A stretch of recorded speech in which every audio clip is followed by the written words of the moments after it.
Okey, Casis ni aku nak pergi hantar welding. Welding dekat je dengan rumah aku, sebelah aja. Jadi aku minta tolong anak aku angkat Casis ni pergi hantar bengkel welding sebelah. So korang stay tune.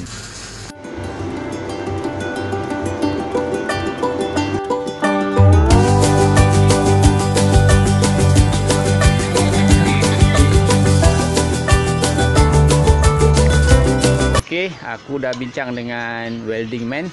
Dah cakap dengan dia, ni dia punya mold asal. Kita akan buat balik. Dan besi yang digunakan besi ni. Ni besi apa ni, Long? Itu U-channel. U-channel. Oh, okey okey. Boleh tahan tebal ni. Kalau C-channel boleh, U-channel pun boleh. Ni pun dah cukup tebal. Setakat aku bincang, kita akan buat balik mold dia dan belakang ni akan ada tulang untuk kunci dia punya chassis ni supaya lebih tahan lama. So inilah dia, Along Solok Duku. Long, steady Long. Dan ni dia memang buat kerja besi lah. Dia punya bengkel sebelah rumah aku je. Okey, jadi kawan-kawan lepas ni agak-agak nak repair chassis motor, kau boleh roger aku. Tapi apa-apa pun kita tengok dulu dia punya kerja. So aku tak boleh tunggu dia buat kerja ni sebab aku ada kerja lain.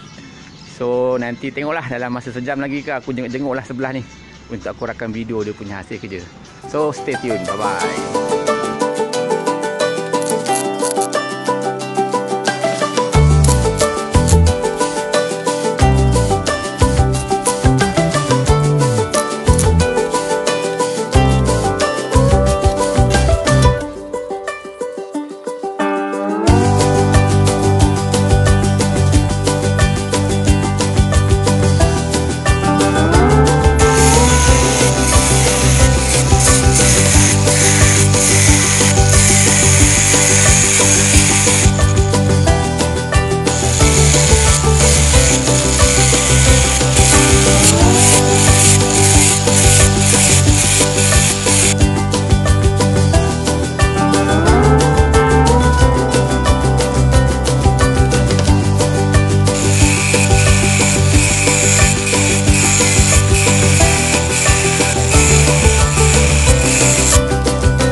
Hasilnya selepas chassis ni di welding menggunakan besi yang ketebalannya 6mm, pada aku 90% lah, hampir sama dia punya mold.